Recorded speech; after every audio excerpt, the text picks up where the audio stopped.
A lo que me refiero es que tratamos que en el equipo hubiera personas. Perdón.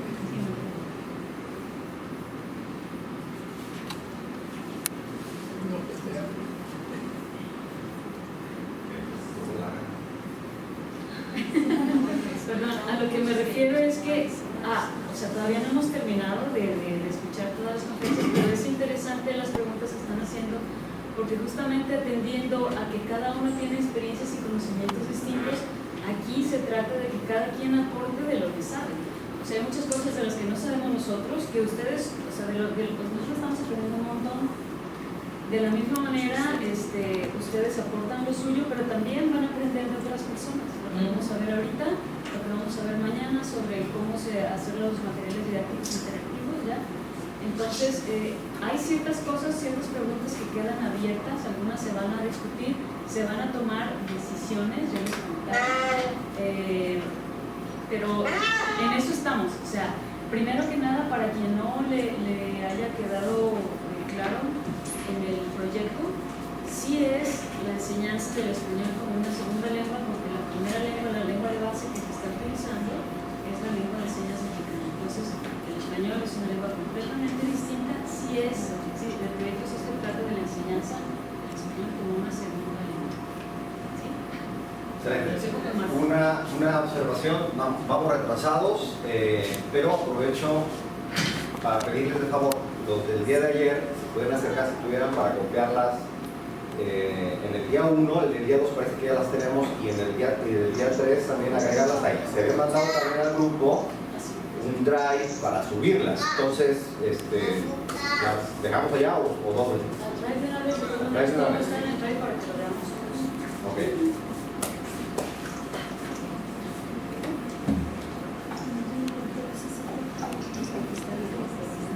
Comenzamos. Mi nombre es Marta Reyes, ya me presento Silvia, muchísimas gracias. Soy lingüista de formación, pero la lingüística no me alcanza para enseñar la lengua. Esa es una realidad.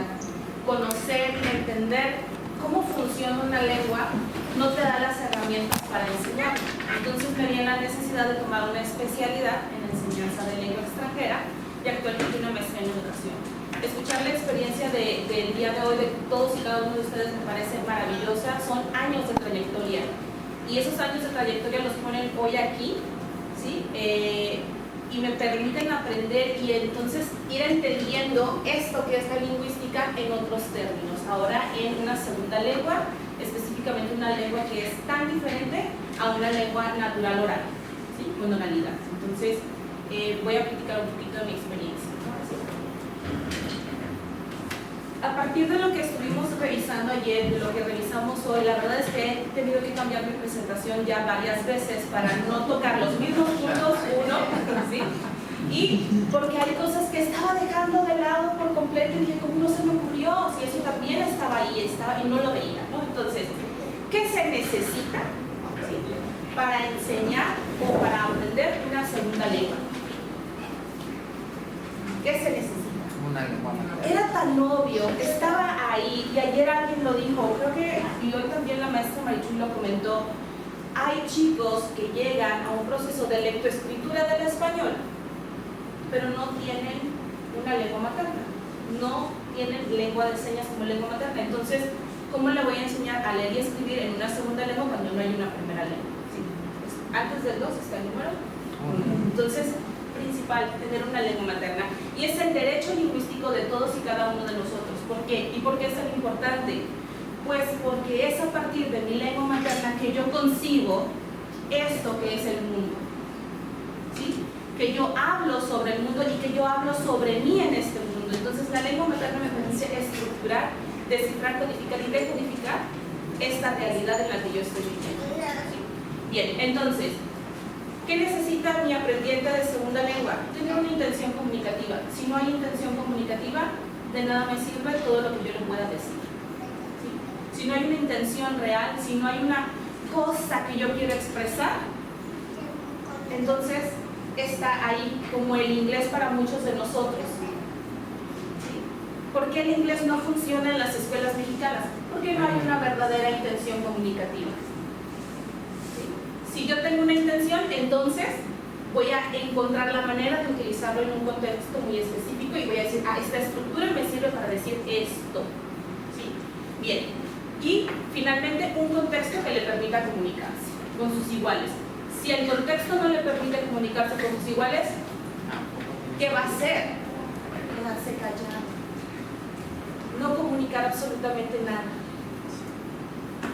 ¿Sí? Y resulta que si ellos dos estuvieran platicando en portugués y yo estoy aquí, pero ellos dos están platicando en portugués y no hay nada de español, entonces pues yo quiero decirles algo, pero como yo no comparto el mismo código lingüístico, ¿qué puedo decirles? Hay una intención, pero el contexto no me lo permite.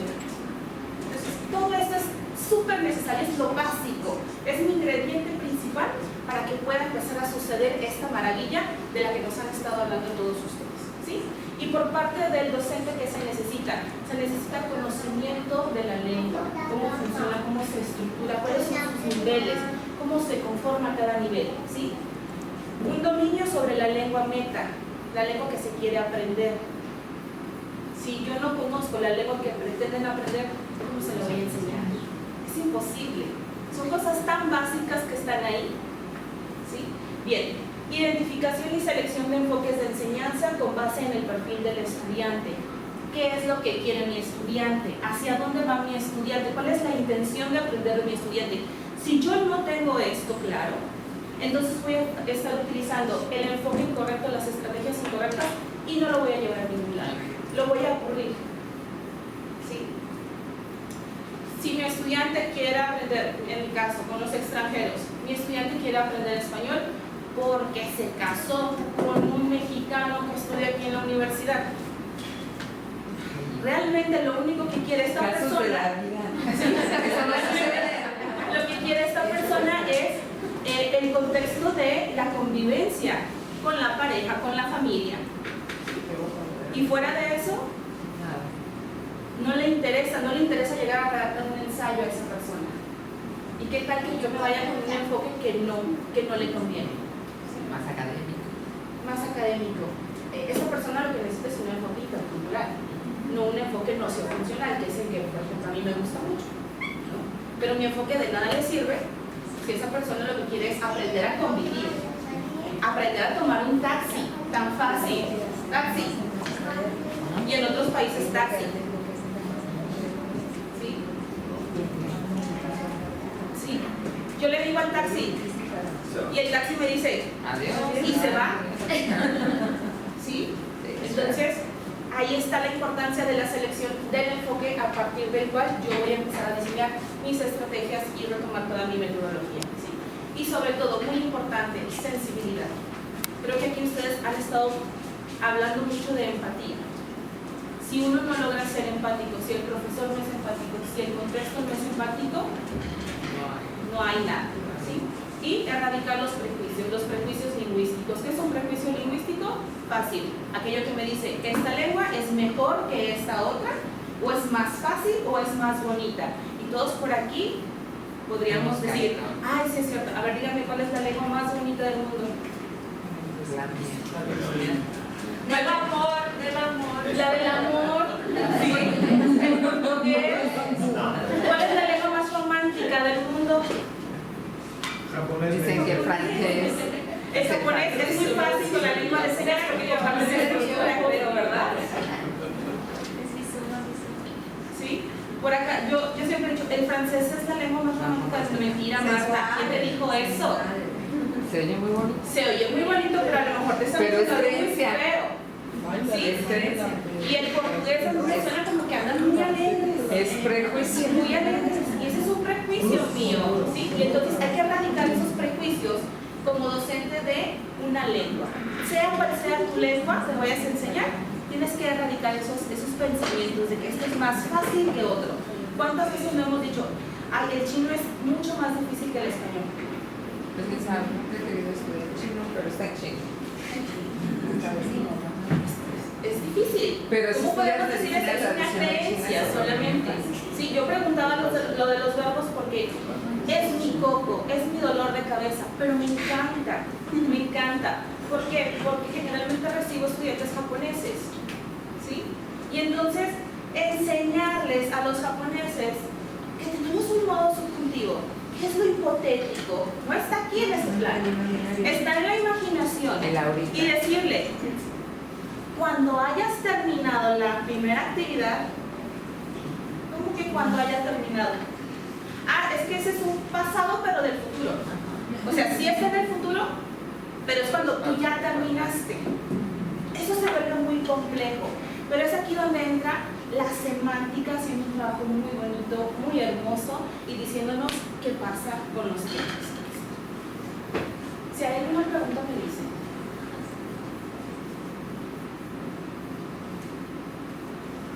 Bien, los niveles de análisis de una lengua se conforman de la siguiente manera. Qué aburrido, qué feo. Lo cierto es que la lengua de señas no puede analizarse de esta manera. No puede tener este primer nivel de análisis del que tanto se habla en las escuelas lingüísticas. ¿Sí? Porque este está en el plano de lo fónico. Y entonces en lengua de señas esto tendría que ser el plano de lo visual. ¿Sí? Y eso lo aprendí ahorita. Eso lo aprendí ahorita. Ay, pues sí es cierto. ¿Cómo se me ocurre que este modelo va a encajar aquí? Si me están diciendo que todo es visual. Ah, porque entonces yo tengo que cambiar, ¿sí? Y el cuadrado nunca va a encajar en el redondo. Y entonces ese es el nivel de lo visual. Bien. A partir de esto es como todos los sonidos que nosotros recibimos y percibimos, convirtiéndolos en fonemas, en una cadena fonémica, haciendo palabras, ¿sí? Y estructuras. Aquí, ¿qué tengo? La palabra y el significado.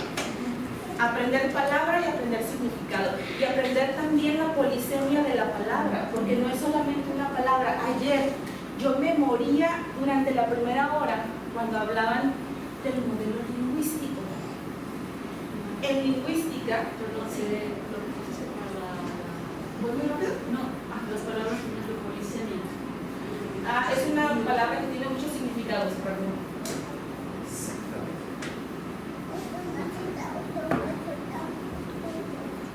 Hazme una seña particular para que si hay alguna palabra que se nos va a poner. Sí, gracias. Sí, porque entonces, ayer decía modelo lingüístico y modelo lingüístico, y yo ya mi modelo lingüístico, y yo hablo español, igual que todos ustedes, y modelo lingüístico, y por más que intentaba, con las palabras que había alrededor, no me daba a lo que yo conozco como modelo lingüístico. Y entonces dije, ¿cuáles son los modelos lingüísticos que estás manejando? Porque estaba perdida. Toda la primera hora estuve perdida. Sí, no me da pena. No me da pena. No me da pena. Más pena me hubiera dado pasar toda la sesión perdida. ¿Sí? Y entonces me dicen, pues es la persona. Y todos me voltearon a ver, sí era la persona. Y yo no pude entender jamás que era la persona hasta que me dijeron que un modelo lingüístico era una persona, porque en lingüística un modelo lingüístico no es una persona, es un concepto un poco más abstracto.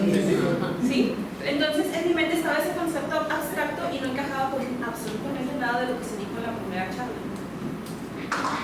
Entonces esa es polisemia de una palabra o de un concepto, y eso se tiene que ver desde este nivel, desde la parte de la palabra y el significado. Porque no enseñamos, como dijeron, no enseñamos los fonemas, ¿no es cierto? Ese es el último nivel. No enseñamos por sílabas, no aprendemos por sílabas, señores. Aprendemos por significado completo. ¿Sí? Significado completo. No aprendemos casa, ¿no es cierto? Aprendemos la casa y una casa. ¿Sí? Porque la casa de Juan, y estamos bien todos enterados de que es una casa muy específica, la casa de Juan. Y cuando digo una casa, todos estamos enterados de que estamos hablando de algo más abstracto, que puede ser cualquier casa. Quiero una casa, pero si yo quiero la casa de Juan, mi concepto cambió. Y entonces el niño desde muy temprana edad aprende esto, no de manera consciente, por supuesto que no, ni piensa, determinante, artículo, sustantivo, sujeto, es cierto, Eso lo aprendemos después, ¿sí? Por cuestiones metalingüísticas.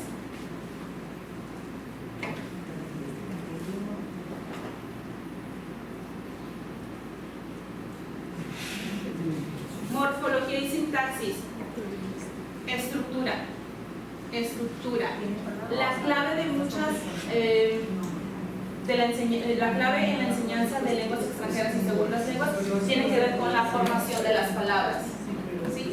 Ustedes saben que todas las palabras que terminan en ría y tienen un sustantivo antes o ahí pegadito, como le quieran decir, saben que es un lugar donde se vende eso.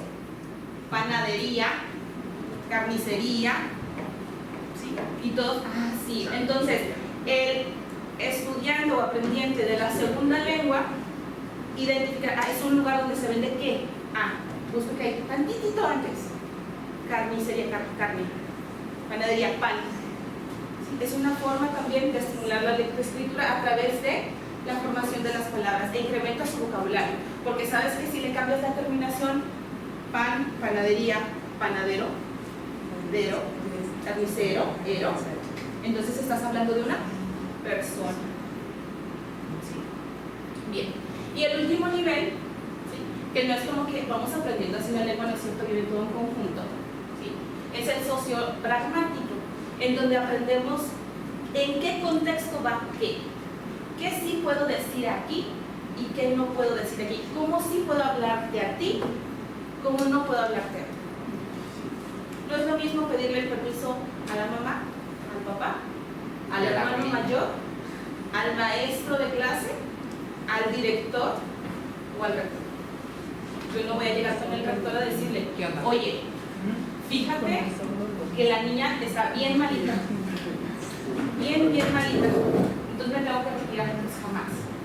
¿No? Tendré que hacer un comunicado por escrito, perdón, una redacción por escrito, ¿sí? Con una forma muy formal, válgame la redundancia. Entonces, a eso se refiere, o a eso me quería referir y abordar en este punto.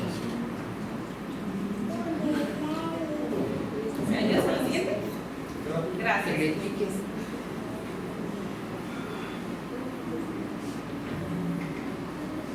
Bien. El enfoque sociofuncional, significado y función, tiene un origen en el enfoque comunicativo, que es la intención de comunicar algo. Pero el no sociofuncional se centra específicamente en significado y función en contexto. ¿Qué significa? ¿Cómo lo uso? ¿Dónde lo uso? ¿Cuándo? ¿Por qué lo uso? ¿Sí?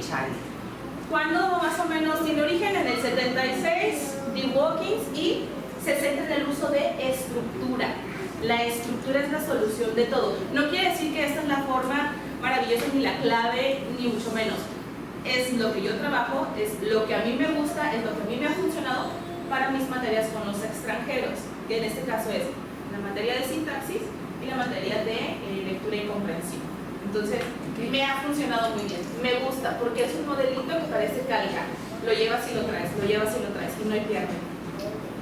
¿Sí? Y bueno, me gusta también porque no importa si ya atravesó el famoso periodo crítico o no lo ha atravesado. Y me ha funcionado, y lo digo porque tengo un hijo con un diagnóstico de TEA, ¿sí?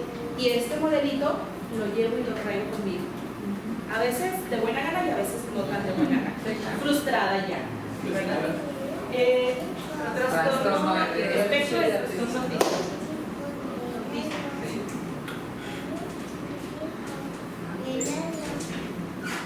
Es que al autismo y al Asperger cada 2 años les cambian el nombre. Sí, es verdad. Sí. Bien, en el enfoque no sociofuncional tenemos que es un programa diseñado para la enseñanza del significado, está más centrado en el significado. Si bien se ve estructura, la estructura es vista para el significado. ¿Qué significa esta estructura? Ya lo dije. ¿Qué significa esta estructura? ¿Qué puedo decir con esta estructura? Y ahorita lo vamos a ver, ¿sí? Y entonces tenemos que a partir de eso, mi aprendiente es capaz de empezar a generar cadenas sintagmáticas y hacer cada vez textos más y más largos, más y más completos. Por supuesto, siempre hemos de iniciar desde lo más simple para ir a lo más grande. Exacto, microestructura, macroestructura. oración simple, oración coordinada, oración subordinada, párrafo, para papá. Ay, perdón. Perdón, ¿te regresas tantito? Sí, falta más.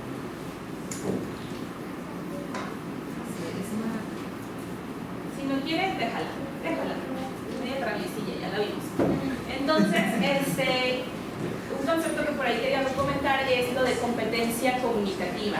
¿Qué es lo que busca el enfoque? Tanto comunicativo como intercultural, como nocio-funcional, es lograr en el aprendiente una competencia comunicativa. ¿Y qué es competencia? Bueno, que mi alumno tenga el conocimiento y las habilidades para poder decir, hacer y ser dentro de la lengua también.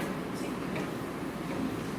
El término competencia que yo siempre utilizo es el que lo tomo de Hannah Swain, y él habla de una macrocompetencia que se compone por microcompetencias, que son la competencia gramatical, mi dominio sobre la estructura, el código lingüístico como tal.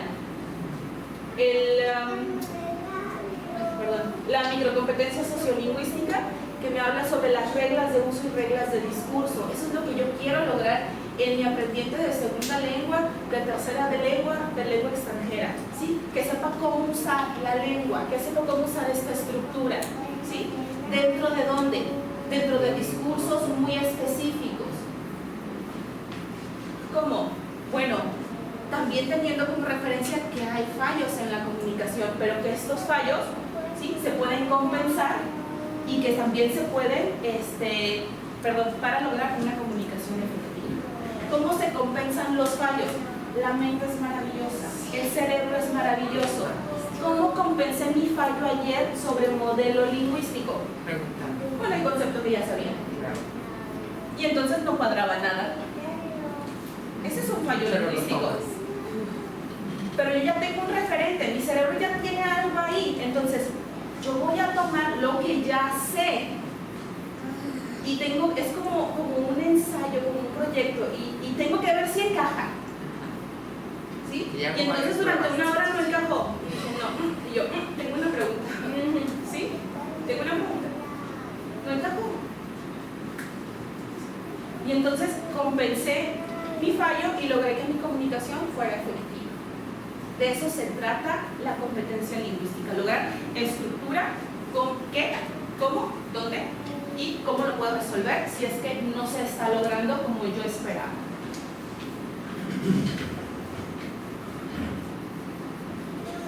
Ahora es importante tener en cuenta que para la enseñanza extranjeras y segundas lenguas vamos a partir del nivel en el que se encuentra el estudiante y hacia dónde lo quiero llevar. ¿Sí? Siempre el marco de referencia europea toma en cuenta las 4 habilidades lingüísticas. Para el caso de la lengua de señas mexicanas, pues eso no puede entrar en juego. Pero sí tenemos otras habilidades que tendrán que ser revisadas y entonces adecuar cada uno de los niveles. ¿Dónde está mi alumno? ¿Y hacia dónde lo quiero llegar? Entonces, ese dónde está y hacia dónde lo quiero llegar, lo tengo que hacer mediante un enfoque, una serie de estrategias, una metodología de lo que tanto ustedes han estado platicando y que es en serio maravilloso. ¿Por qué? Porque es como estar en un lugar y quieres llegar al otro, pero hay un charquito de agua ahí. Y entonces tienes que ir configurando un puente que te lleve a el punto B. ¿Sí? Bien. ¿Cómo se ven las nociones? ¿Cómo se ve el enfoque nociofuncional? ¿Qué es el enfoque nociofuncional? ¿Con qué se come? ¿Cómo lo veo? Ahí está. Las funciones ya están dadas. Ya hay todo un estudio de ello. Y la noción va a tener como unos pequeños derivados. Y esos pequeños derivados te van a llevar a una estructura en particular. Y entonces, las nociones son iguales en todas las lenguas. Todas las lenguas tienen la necesidad de describir. Todas las lenguas tienen la necesidad de expresar enojo, emociones, argumentar, ¿sí? Tu pensamiento, opinar. Todas las lenguas tienen esta necesidad. y todos los hablantes de la lengua tendrían que tener esta necesidad también, ¿sí? Y entonces esta es la macrofunción, estas son las microfunciones y allá están las estructuras. Esto yo lo puedo ver desde la parte de funciones, pero también lo cierto es que yo lo puedo ver desde los niveles de la lengua. Iván. ¿Me das el siguiente? Sí, recordamos cuáles eran los niveles de la lengua, ¿verdad? Y entonces yo puedo hablar desde la parte de la palabra. Y entonces yo les digo, a ver, vamos a hablar, la clase del día de hoy es de preposiciones. ¿Alguien le da la cabeza las preposiciones? No, me las sé de memoria. Yo me las sé de memoria, pero enseñarlas es diferente. Y enseñarlas a una persona que no comparte el mismo código lingüístico. No, ese se me complica. Y luego ¿y cuáles son las lenguas de señas? Yo las odio. Yo las odio. ¿Y Entonces cuál? tenemos que todos aquí, sí, con, pues claro, ¿qué significa con? Sí. Es una preposición, pero ¿qué significa con? Sirve para indicar que algo se hace utilizando otra cosa o acompañando otra cosa. O que pertenece a O que tiene algo. O que tiene algo. O que Tres pertenece funciones me a- acaban de dar tres funciones de la preposición con. Tres formas de significar con. Incluso se Compañía. combinan. Estas dos cosas se combinan. ¿Sí? A Sanelli. Yo voy con Sanelli. Y entonces con es compañía. Gracias. ¿Sí? Yo me tomo el café con leche. Y entonces es un aditamento, un conjunto. Se adhiere. Dos juntos. ¿Sí? Es una combinación. ¿Y cuál era el otro que dice? Tener. Con mi hijo. Ah, tengo un hijo con. ¿Sí? La tradición al subconsciente. Tengo una cita con el doctor. Tengo una cita con el doctor. También. Sí, y entonces pareciera que es un punto al que vas a llegar a ese punto. Perdón. Es esta parte del español con. Ajá. Sí, no se usa en lengua de señas. Es algo inexistente, es dura esta parte de preposiciones. Yo solo los veo, por ejemplo, dicen leche, café, solamente. No se dice con. O café y leche, no importa el orden. Eso es la característica de la lengua de señas. Es el gesto lo que también le da importancia. Pero si se habla un español señado, si se utiliza con, pero no, o sea, es diferente la parte de estos idiomas, no todas las preposiciones. Por ejemplo, contigo, esta es la seña o conmigo, ¿no? Pero sí es el concepto en español, sí es muy diferente a la lengua de señas, porque no hay preposiciones, no hay. Y entonces nos encontramos, gracias, es valiosísima esta profesión, ¿eh? Entonces encontramos que si nosotros quisiéramos empatar una lengua con la otra, jamás lo vamos a hacer, a pesar de que el portugués y el español son hijos del latín, y que cuando hablan portugués digo, sí, yo sí entiendo un poquito. Yo sí entiendo un poquito. Sí, lo leo, sí entiendo un poquito también, sí, claro. Pero si leo chino, no. Pero jamás vamos a tener la misma gramática, ni las mismas palabras o categorías gramaticales. Imagínense en una lengua que no es derivada del latín.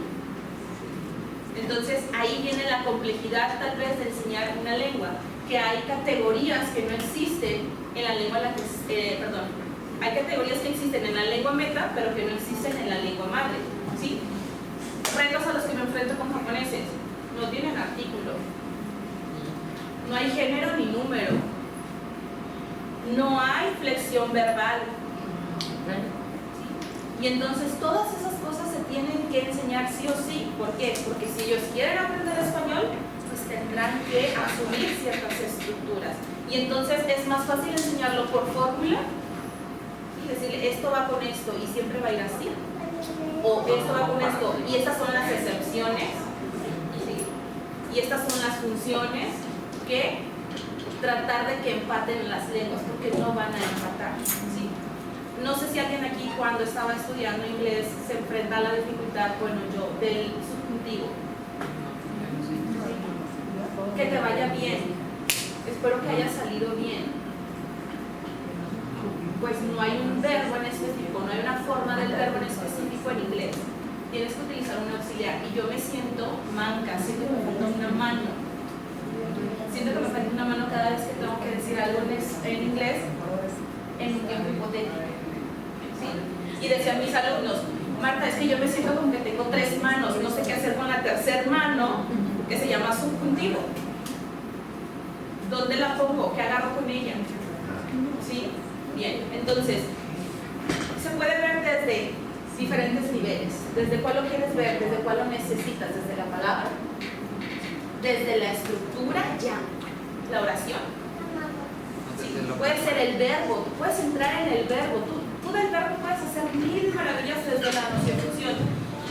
¿Qué haces con el verbo ser? ¿Cuáles son las funciones del verbo ser? Describir.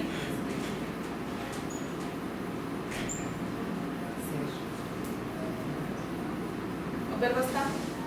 Ser, ¿no? Ser. Está, lo describes como eres, cómo te sientes, cómo estás, O el verbo dónde tener. estás, qué tienes. Sí, yo puedo abarcarlo desde el verbo tener. ¿Cuáles son las funciones del verbo tener? Tengo Posesión. posesión. Tengo una hoja. Una broma. ¿Sí? Pero también edad, porque la edad no es una posesión, no es una cosa que tú puedes. Yo no poseo 35 años, yo no poseo 40 años. Yo tengo 30 años, pero no es de posesión, es de edad. Y entonces se puede ver la función también desde los verbos. Desde donde tú lo quieras ver, se puede hacer. ¿Qué nivel necesitas? Sí. Bien, entonces, ¿qué podemos observar de un aprendiente de segunda lengua en lengua extranjera? Que cuando lo hace en español, Perdón, sí, sí. Retomando tu comentario, siempre desde niño me enseñaban, bueno, el verbo ser, y yo decía, no entiendo qué es el verbo ser o el verbo estar, que es lo que decía, no me queda claro. Posiblemente viendo la función del verbo, ¿no? Lo soy, ¿no? La comparativa entre los dos idiomas, yo soy, yo soy. Y yo decía, oye, en lengua de señas, ¿cómo se dice? Pues que no hay ese verbo. No hay, ni está ni el verbo ser, que es español, del idioma del español, pero en lengua de señas no hay. Yo solamente sería así, ¿no? Pero no está el verbo. Como yo, pues, no sé, chaparro, alto, puedo decir, ¿no? Pero nada más, pero en lengua de señas sí, esa estructura varía en cuanto a estos son dos verbos. Ahora, por ejemplo, el verbo estar, yo veía que cuando nosotros platicamos, ¿cómo estás? ¿No? Y la seña estar sí está, ¿cómo estás? ¿Quién? ¿Tú? ¿Yo? ¿Tú? ¿Cómo estar tú? Sería más correctamente la versión ahorita que estoy haciendo vos. ¿Cómo estar? ¿No? Porque no viene la parte de la persona, tú, y entonces ya el sordo ya se entiende así, pero es una comunicación que se debe dar así. Ahora, bueno, hablando al revés, ¿no? Con los gestos, ¿cómo tú sentir? ¿Cómo te sientes? Es en español, T, ese T se pone en español, pero en lengua de señas no se usa así. Es más la comunicación, ¿cómo estás tú? Bueno, es así, ¿no? Muchos lo dicen, ¿cómo te sientes? No se usa en lengua de señas, ¿no? Incluso hasta los usos de la forma. Y veo que tal vez se acostumbran más por la cultura, ¿no? Las expresiones cambian, también es otro punto. Pero la lengua de señas tiene funciones. Él está hablando de una función. Cuando él hace esto, esa es una función. Es como representar, ¿no? Sí, soy, ¿cómo dice soy? Ahí va de ser. Pero la función es presentarte. Eso es una función. Más allá del verbo, es decir, tú lo puedes ver desde la perspectiva que tú quieras, pero la función es lo más importante. ¿Cuál es la función? Presentarme. ¿Qué necesito? El verbo ser. Soy Marta. Esa es la función. Para presentarme, yo necesito el verbo ser más mi nombre. Sí, nada más un comentario. El hecho de que a veces se omitan verbos no es, bueno, es una característica de la lengua de señas, pero también algunas lenguas orales tienen esa característica. Entonces, sí, o en chino dices, tengo calor, o yo tengo calor, no dices yo tengo calor, dices yo calor. ¿No hay verbo? Sí, Ya está ahí. Sí, pero la función está ahí. ¿Cómo expresas tener calor? Bueno, aquí lo estoy diciendo en español porque y yo necesito el verbo en español, pero él hizo esto que es presentarse, como hacer una representación, presentarme a mí mismo, esa es la función, presentarse. En español se tiene que hacer con el verbo, pero en otras lenguas la función no requiere el verbo, solo requiere un enunciado en oracional, sin verbo. Y es completamente válido.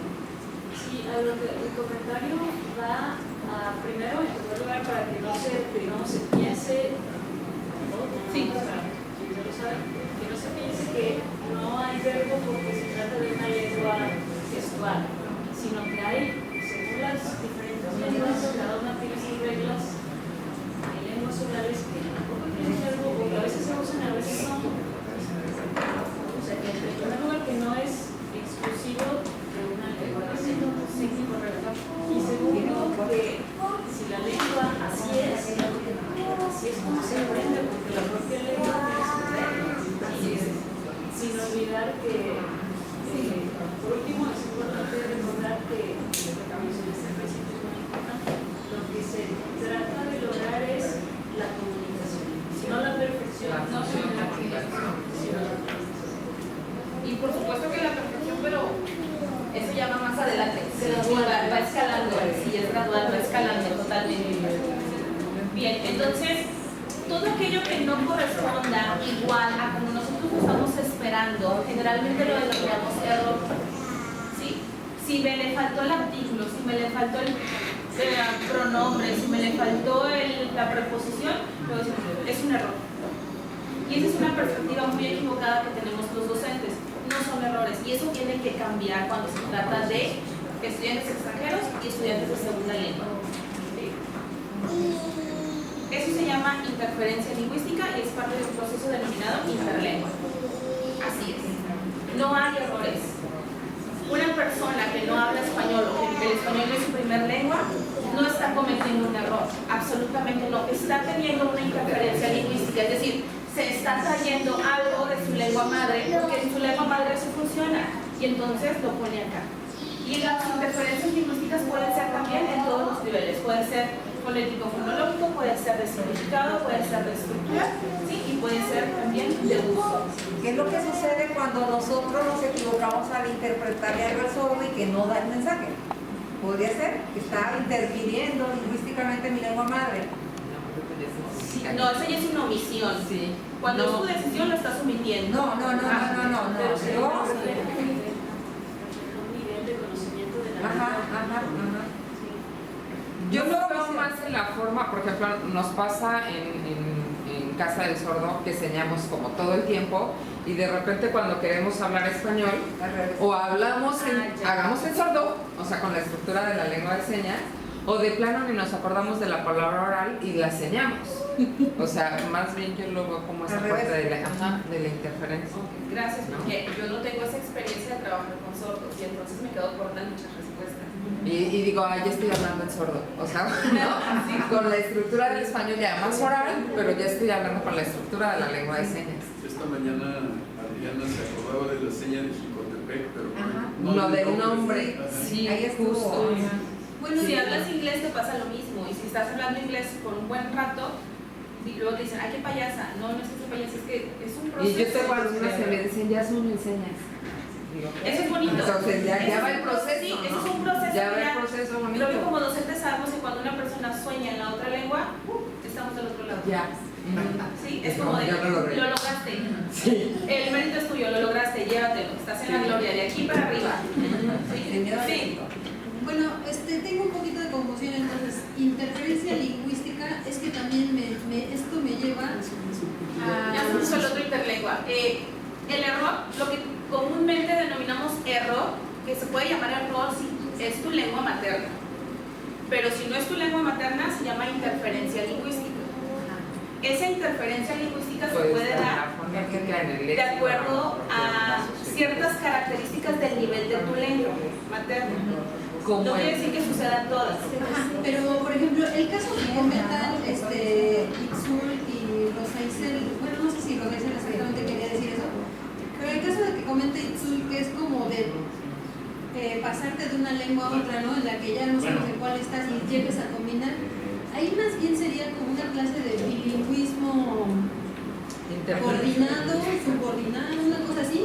El bilingüismo coordinado, y eso tiene que ver con tu nivel de dominio de las dos lenguas. Entonces, el ejemplo que ella está poniendo es más en ese sentido, pero la interferencia lingüística tendría más que ver con el error que yo tengo, ¿no?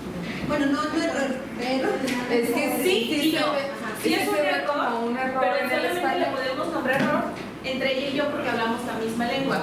Pero entre ella y yo que no hablamos la misma lengua materna, yo no puedo decir que la omisión de una preposición o el empleo incorrecto de un artículo femenino o masculino es un error. Yo no puedo decir eso porque es parte, seguramente en su lengua materna el sustantivo es femenino, no es masculino como en español, y entonces se trae ese uso a la lengua meta, y a su entonces lengua no materna, y entonces ese no es error, es una interferencia. Exacto. Sí, Entonces sí sería lo que comentaba. Ah, ok, perdón, no sé. O sea, no se reconoce o hay algunos errores en la lengua de señas al momento de interpretar eso, porque le está faltando algún elemento de la lengua meta, ¿no? Sí, pues sí. Sí, tienes una interferencia ahí, por ejemplo, semántica, completamente, no sabes cómo decirlo. Porque no, a lo mejor no hay un equivalente en significado. Yo lo veo con los japoneses que ellos me dicen que toman jugo. Ellos no toman jugo, ellos toman fugo. Porque en japonés F y J es lo mismo. Sí, es lo mismo, no hay una distinción, es el mismo fonema para ellos, mientras que para nosotros fugo y jugo son fonemas diferentes que nos arrojan palabras distintas, pero para ellos no. Sí, vamos a jugar. Jugamos lotería. Ah, jugar la lotería. Si lo dice rápido, no se nota. No se nota. Sí. Y lo mismo se presenta, soy Lina. Ah, Lina, yo escribo Lina con L. Me dicen, no, es con R. Ah, te llamas Rina. No, Lina. No, pero es que para ellos no importa si es RRL, mientras que en español RRL nos arrojan diferentes palabras. Y esa es una interferencia fonética fonológica que no se va a dar con la lengua de señas. Se van a dar otras cosas que tienen que ver con significado. Ya lo decían ayer, papa caliente.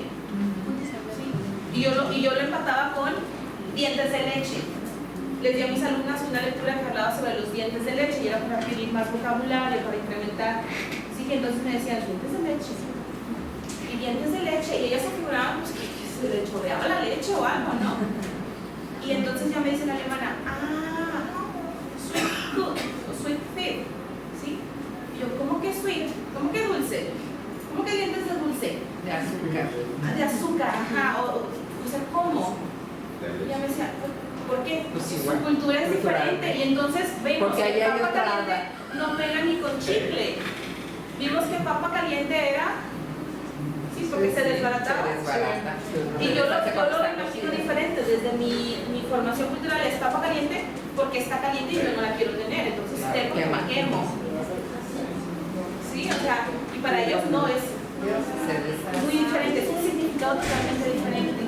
Bien, entonces tenemos, y ese proceso se llama interlengua, cuando vamos de una lengua a otra, ¿sí? Y estamos tomando elementos de esta y de esta lengua, es un proceso de interlengua y es lo más natural del mundo. Continuamos con la siguiente. Pero es muy difícil de quitar esta perspectiva de las aulas, ¿eh? Sí. O sea, el maestro siempre dice, es que se equivoca, es que no sabe. ¿Qué vemos aquí? Este está mal. ¿Qué vemos aquí? Me las traje. Sí. ¿Qué vemos aquí? Interferencia. Vemos un montón de interferencias. Yo no veo errores.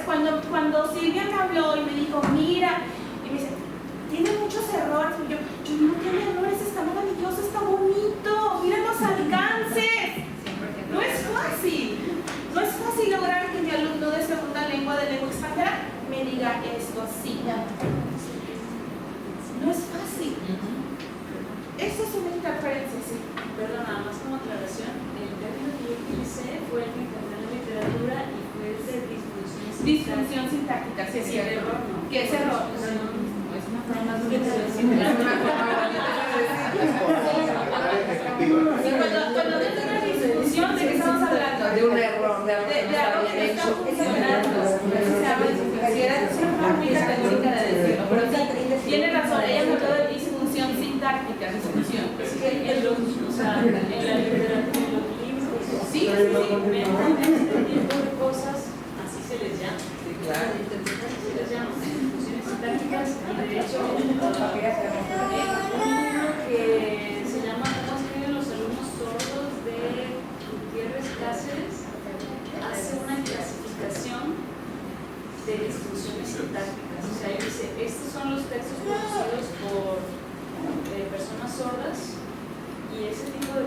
pueden clasificar en las siguientes disfunciones sintácticas, ¿no? Entonces, Lo que pasa es que ahí la disfunción ya la está categorizando desde la sintaxis, es meramente sintáctico. Y la interferencia puede ser de diferentes niveles, no es nada más sintáctico, puede ser del sonido, fugo, ¿sí? Puede ser de significado, los dientes de dulce o de azúcar y los dientes de leche, ahí es un significado completo. ¿Sí?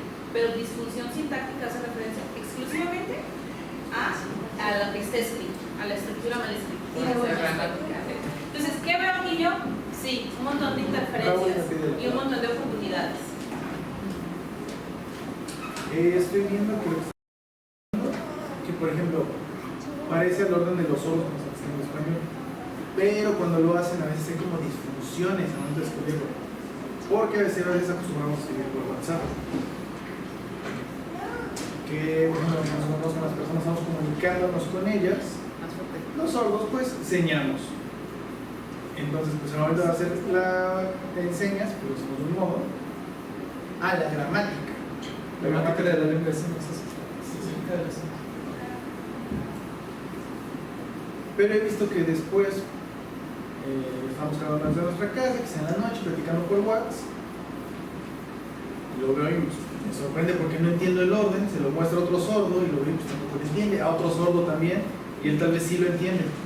Pero porque él está acostumbrado a estar platicando por WhatsApp con esas dos personas y entonces son diferentes formas en las que nos damos a entender. Porque el español pues cuesta trabajo, pero no se entiende. Y los españoles pueden estar acostumbrados a esa forma.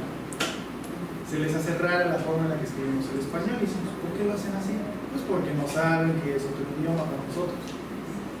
Y que el orden y sus características son diferentes. Sí, nada más para quien no conoce estos textos o no reconoció, estos textos fueron producidos por participantes sordos de las asociaciones, de las dos asociaciones participantes de aquí de Mazatlán y de Colima, y se encuentran esas y más en un reporte que está en la carpeta compartida. Bueno, a ese punto iba. Yo veo un montón de oportunidades y estas oportunidades me las está presentando los chicos de aquí de Colima, porque estas oraciones no me las inventé, no las estoy tomando de un hablante de lengua materna distinta que no sea lengua de señas, y no sé si todos manejaban lengua de señas, pero esto es lo que hasta el momento ha recogido el equipo de trabajo. Y yo veo esto y yo veo un montón de oportunidades. Yo veo ahí un nivel, de acuerdo con el MSR, yo veo un nivel muy específico. Y yo veo metas muy específicas y veo un enfoque muy específico para utilizar, para empezar a trabajar desde qué le falta a esta oración y yo puedo saber, le falta esto en español y esto lo puedo trabajar así. ¿Sí? De hecho, en cuanto a los sordos, es un poco más avanzado porque, por ejemplo, nosotros en la asociación tenemos chicos que ya cursaron la preparatoria, pero que no tienen todavía ese nivel de redacción. O sea, es más limitado, es más corto y se nos complica estarlos entendiendo. Este nivel es ya, digamos, bueno, el nivel aquí de preparatoria que se usa en Colima. Pues cuando traemos nosotros de Manzanillo para acá, me gusta mucho porque aquí tienen más conocimiento. Los chicos que tenemos nosotros están perdidos completamente en cuanto a la escritura en español porque no la han tenido. Empezamos ahora, estamos en la asociación como cuando ellos, los maestros, están iniciando a los niños. Desde ahí estamos empezando. ¿Pero tienen un dominio de lengua de señas? Ah, sí, Entonces claro. no están tan perdidos. Los perdidos somos nosotros. Digo, en cuanto al conocimiento del español, aquí les digo yo porque como puedan ingresar a un nivel superior, les tienen que hacer el mismo examen que les hacen a los oyentes que tienen el nivel de español y ellos no lo tienen. Digamos perdidos así entre comillas porque ahora que me los van a aceptar en el ISECO me dijeron, se los vamos a aceptar, pero les vamos a hacer el mismo examen que a los oyentes cuando ellos no tienen ese nivel de español y Qué me pena para el preocupa. licenciado, qué pena para el licenciado. Sí, me preocupa mucho. Vuelvo al mismo punto, al punto número 1, que se necesita sensibilizar al docente. Sí, yo docente no tengo ni idea de lo que implica escribir en una segunda lengua, me voy a poner en este pedestal diciendo, uy, te falta el artículo, sí, te falta esto, no tienes, no es suficiente. Yo no veo insuficiencias, yo veo alcances. Y todos aquí ven alcances, ya lo dijeron, es un nivel muy elevado. Y a lo mejor para los que no teníamos un conocimiento de este sector, diríamos, híjole, le falta. Yo veo alcances, pero a lo mejor no como ustedes que trabajan con sordos, ¿sí? Sí, solamente no quiero preguntarte. Fíjate que generalmente, bueno, los oyentes, sí, o los profesores nos presentan siempre un español difícil de entender. Entonces, bueno, pues yo hablo las señas y yo luego les envío también mis videos en lengua de señas y pues eso es empatía, ¿no? Porque ellos no saben la lengua de señas y ellos me dicen, no, es que debes de aprender y pues a ver, los dos nos ponemos así en la con collón y pues ellos también me dicen, pues no te entiendo, pues es lo mismo, ¿no? Como decimos en español, mira, aplausos. Yo soy súper favorable Sí. a enviar el video porque lo que se interesa es conocer el contenido, si el estudiante aprendió el contenido de la curso que está tomando, ¿no? Se no escribe bien lo que, para representar sus ideas. Sí, como lo decía Silvia, ¿no? No es la búsqueda no es la de la perfección, es la de que logre comunicar algo. Y si eventualmente, cuando sea capaz de comunicar, porque la intención está, las ganas están, lo que le falta es la estructura. Bueno, ya tiene la estructura. ¿Por qué tiene la estructura? Entonces puedo trabajar en pulir la estructura. Pero no puedo trabajar en pulir la estructura si no hay una intención, si no hay una estructura propia. ¿Sí? Y siempre hemos de estar bien conscientes de que esa no es su lengua materna y no puedo esperar que lo haga exactamente igual que como lo hago yo, porque yo tengo 40 años de práctica en esta lengua. Y aún así, errores. Me equivoco. Sí. ¿Sí? 40 años de práctica. Y la parte cultural también es como muy importante, ¿no? Claro, va la parte de la semántica y sociopragmática. Ahorita recordé un ejemplo muy claro. Cuando Frida nace en Cancún, mi hija nace en Cancún, aprende lengua de señas cancunenses, aunque no había en ese entonces cultura sorda en realidad, ni modelos lingüísticos. Y bueno, nos fuimos a Querétaro, llegamos a Puebla y en casa del sordo me dicen, Frida inventa señas. Y yo decía, no, dibuja así como en el aire, cuando no se sabe la seña de algo, que tampoco le tienes nada, pero inventa señas, claro que no. Y entonces baja y pide papel de baño. Y me dice la intérprete, ¿ya ves cómo inventa señas? Le digo, está pidiendo papel de baño.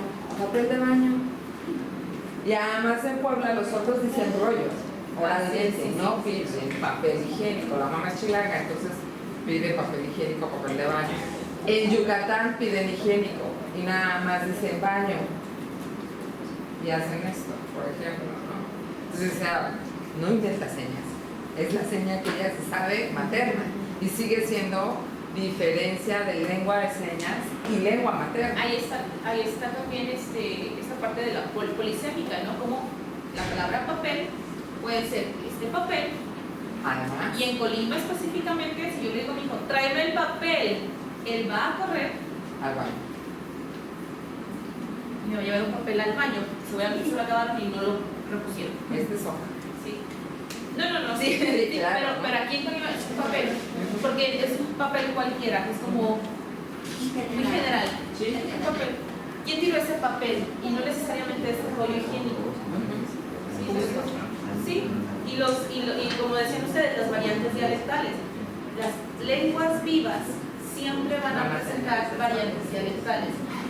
El portugués de Brasil no es el mismo portugués que se habla en Portugal. El español de México no se parece a ningún español que se habla en ningún otro país. ¿Sí? Y el yucateco, el español yucateco, no se parece nada. Te presto 100 pesos. No, gracias, yo traigo. ¿No? Sí.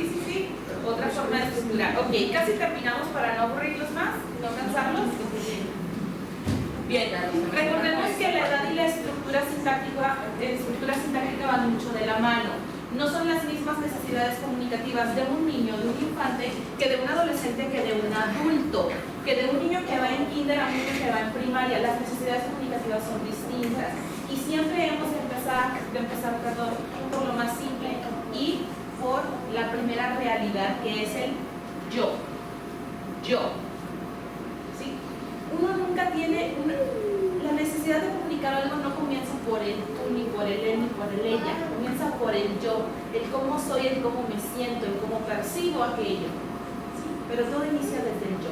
Entonces, la enseñanza de español como segunda lengua o como lengua extranjera también debe de respetar esa necesidad comunicativa que tiene cualquier hablante de la lengua.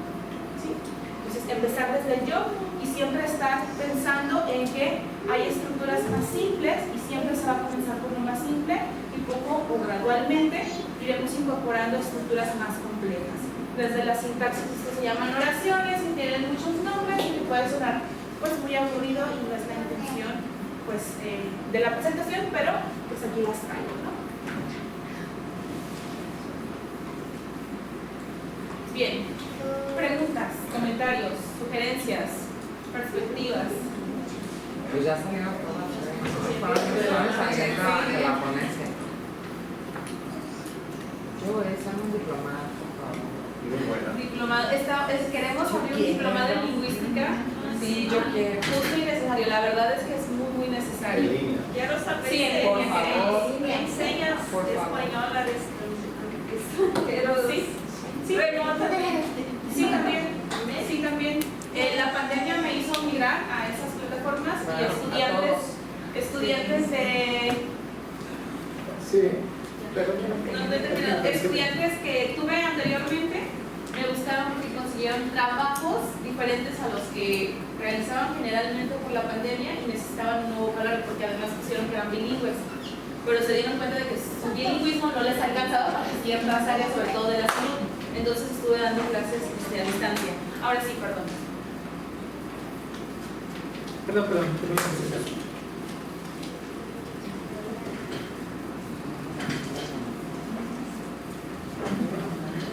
Sí, fíjate que es cierto, es importante esta parte del diplomado, pero en lengua de señas mexicana, o sea, en nuestra primer lengua, porque sí, está el diplomado en lingüística que dicen, pero pues su base es el español, ¿no? Entonces, pues, que es para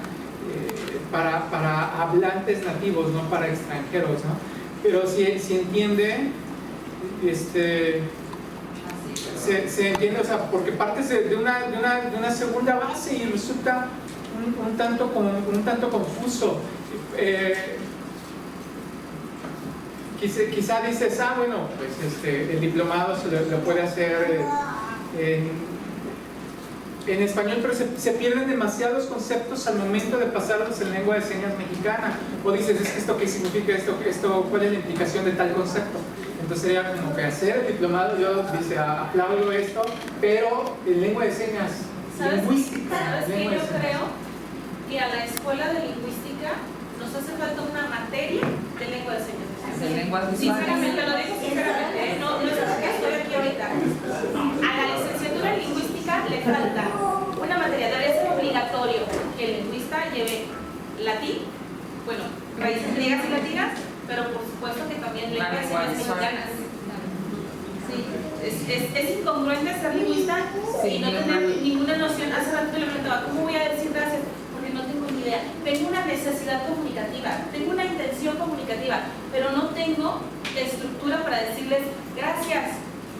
Yo le dije, ¿cómo voy a decir? ¿Cómo se dice gracias? Me dice, ¿haces esto? Y te van a decir así. Ok. Ahí está mi primera función, porque tengo una intención comunicativa.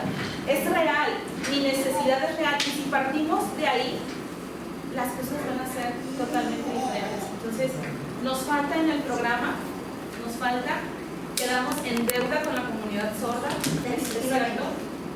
Y con las comunidades indígenas también.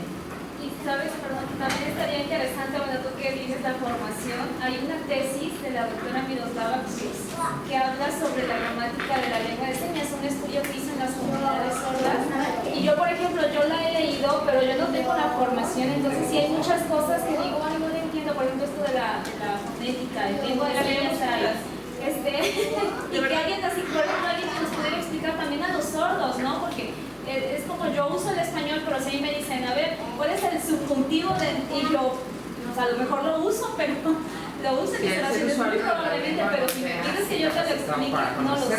Lo mismo ellos, ¿no? Usan la lengua de señas, pero a lo mejor, si les explicas, a ver, explícame la morfología de, claro que entonces por eso sí es muy interesante esta fusión que se hace en este caso con los lingüistas, porque hay muchas cosas que nosotros lo sabemos quizá de la práctica, pero nos falta la teoría. Entonces está muy interesante lo que nos acabas de presentar. Mi disposición es completa, ¿eh? Yo si quieres nos sentamos y lo leemos juntas. Si tienes dudas, contáctame, estoy ahí en el grupo de WhatsApp. No hablo, soy muy tímida.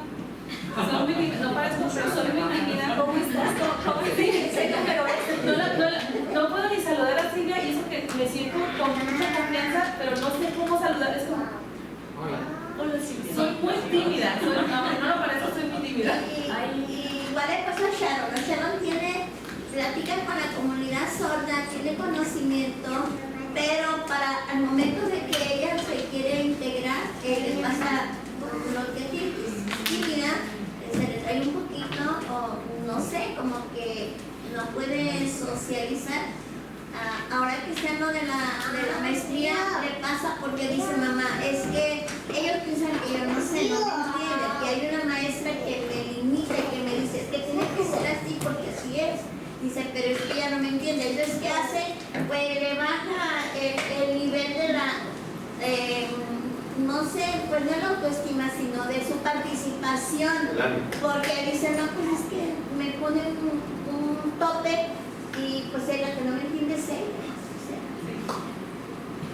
En Brasil, cerca de 2005, hubo una legislación que es obligatoria en todas las carreras de formación de profesores tener un curso de lengua de señas. Todos, es obligatorio. Y de fono también, fonoaudiólogo. Solo que unos semestres es muy poco. Un profesor no está preparado con un semestre para ir a la clase y tener estudiantes sordos, no está preparado. Entonces en 2006 crearon el primero carrera completa solo de lengua de señas. La carrera completa es de lengua de señas. Entonces fue el primero en país y hoy hay en todos los estados. Pues México tiene una gran deuda con la comunidad sorda. Cuando lo mencionaron al principio, no sé quién trabajó con Boris Friedman, la mencioné que no es un lingüista, es el lingüista, señoras y señores. ¿Sí? Entonces, es como pensar que ellos han aprendido a escribir y en 6 meses lo lograron. Es absurdo, totalmente absurdo. Y México sí está en deuda porque nos faltan políticas lingüísticas.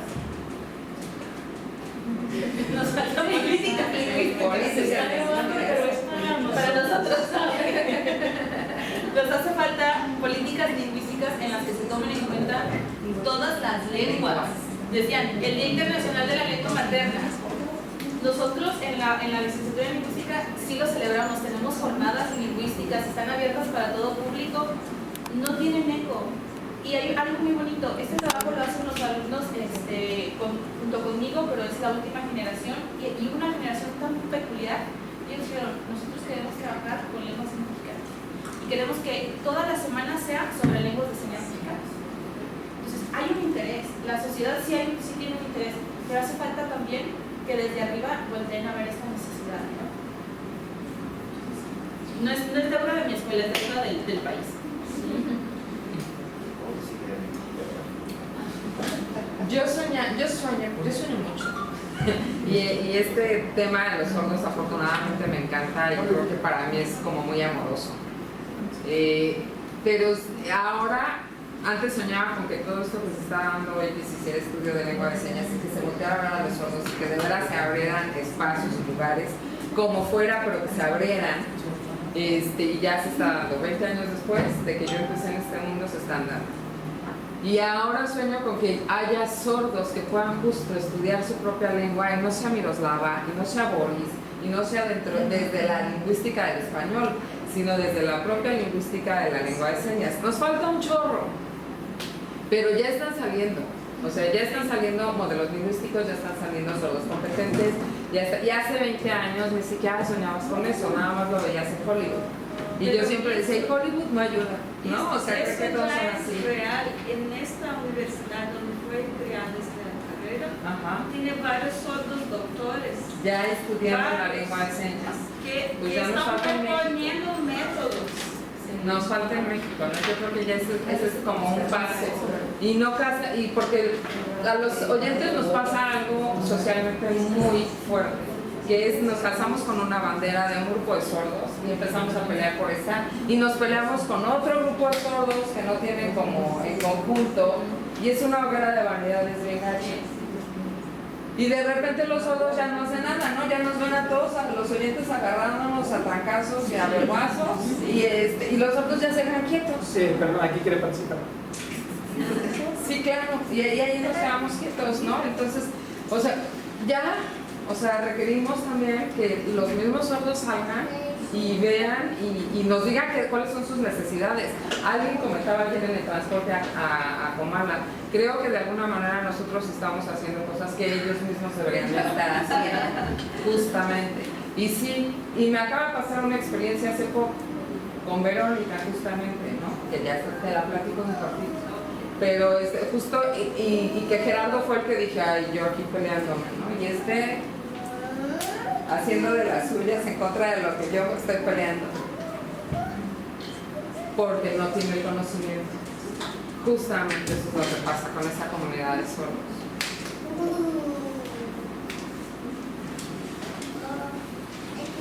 Sí, aquí solamente hay una persona sorda en Sonora que estudió lingüística, solamente en todo el país, pero sí puedo ver que es muy español señado, él habla con esta interlengua y es algo que noto en su hablar, no es una lengua natural. Estamos en un grupo, estamos compartiendo en un grupo a nivel nacional a través de WhatsApp, conocimientos, y de verdad muchas de las cosas que nos mandan es interesante, ¿no? Dilo en voz alta. Sobre lingüística. Ok, sobre el tema de lingüística. Y estamos en el curso, tuvimos un curso de política lingüística. Nos invitamos también a un maestro de Brasil que tiene mucha experiencia y llegó aquí, en México. De verdad, sus aportaciones nos dejaron muy sorprendidos, fue a través de videollamada. Y eso nos decía, ¿no? Que falta establecer en la Constitución una ley, verdaderamente que donde se vea esta parte de defensa de la lengua de señas, de la lingüística, ¿no? Investigaciones y hacerlo claro dentro de la ley para que se conozca más a profundidad y se preserve como patrimonio cultural. Pero pues, ¿qué es lo que pasa? No se debe de permitir que la lengua de señas se venga menos, ¿no? Sino fortalecerla, impulsarla. Posiblemente a algunos sordos no les interesa defender esta parte, ¿no? O quizá no tienen esta identidad porque están acostumbrados a siempre, pues no sé, como que ser los últimos, no superarse, su educación únicamente es básica, tal vez se quedaron en primaria y no tienen una educación adecuada, no quieren seguir porque pues no hay intérpretes, quizá no hay otros sordos en la universidad, entonces sí se ve un rezago en la comunidad y sí necesitamos hacer este proceso de reflexión, como dicen, de los sordos, a quienes quieran aprender más de la lingüística, quienes quieran ser licenciados en lengua de señas, quienes quieran, no sé, continuar con este proceso de no conformarnos con poco. Solo para complementar una cosa sobre eso, en Brasil, la gran parte de los doctores sordos están en lingüística, ¿no? De la lengua de señas, pero ni todos quieren ser lingüistas. ¿Todos? No, cada cual les gustaría hacer otra cosa, pero esta es la única carrera que es completamente accesible en lengua de señas. Entonces, por ejemplo, si hay sordos que quieren hacer ingeniería, medicina, otras cosas, están muy dependientes de intérpretes. Entonces, por ejemplo, en computación hay uno en todo el país, pero hay. Entonces, acaba siendo un ejemplo, ¿no? Para los demás. Ajá. Y otra cosa, otro problema es que hay muchos sordos que quieren hacer maestría y doctorado, pero los profesores no están preparados, no saben cómo asesorar a los estudiantes. Entonces, también es un problema.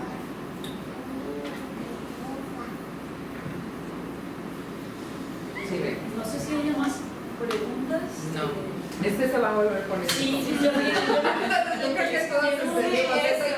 Eso. Lo que les quiero comentar es más que nada con respecto a que tenemos muchas cosas que platicar, muchas cosas que nos interesaría discutir, que necesitamos entender mejor y pues no tenemos tanto tiempo, desafortunadamente, pero recuerden que estos son solamente charlas con las personas expertas para que intercambiemos comentarios, ideas, dudas, pero en la carpeta compartida están los documentos, está la tesis de Miroslava, están los artículos de Boris, están los materiales que nos pasaron a la Secretaría de Educación, el libro rosa del que están hablando todos, de orientaciones educativas, está en la carpeta.